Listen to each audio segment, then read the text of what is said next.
নমস্কার বন্ধুরা, কেমন আছেন সবাই? আরও একটি ব্লগে আপনাদের সবাইকে স্বাগত। সামনেই গণেশ পূজার অগ্রিম শুভেচ্ছা জানাই সকলকে। এই ঠাকুরটা দেখুন, এটা 12-13 ফুট বড় একটি কালী প্রতিমা। মায়ের এই রূপের নাম আমার ঠিক জানা নেই, আপনারা কেউ যদি জেনে থাকেন অবশ্যই কমেন্ট করবেন।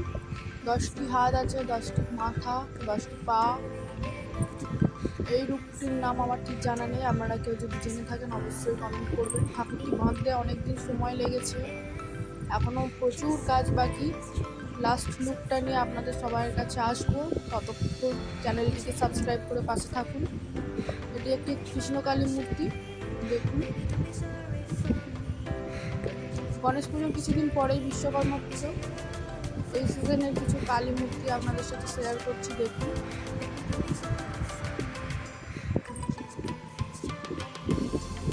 আগের বছরের 5টা কালী মূর্তি রয়ে গিয়েছিল, আশা করছি এবছর চলে যাবে।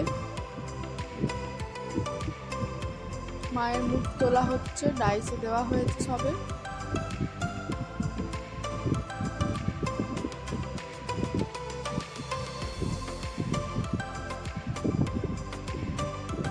ডাইস থেকে তোলার সময় মুখটা পুরোপুরি রেডি থাকে না, তোলার পরে সারাই করে নিতে হয়, তৈরি করে নিতে হয়। গণেশ ঠাকুরের রঙের কাজ চলছে, এখনো প্রচুর কাজ বাকি। লাস্ট লুক নিয়ে আসবো আপনাদের কাছে, ততক্ষণ চ্যানেলটিকে সাবস্ক্রাইব করে পাশে থাকুন।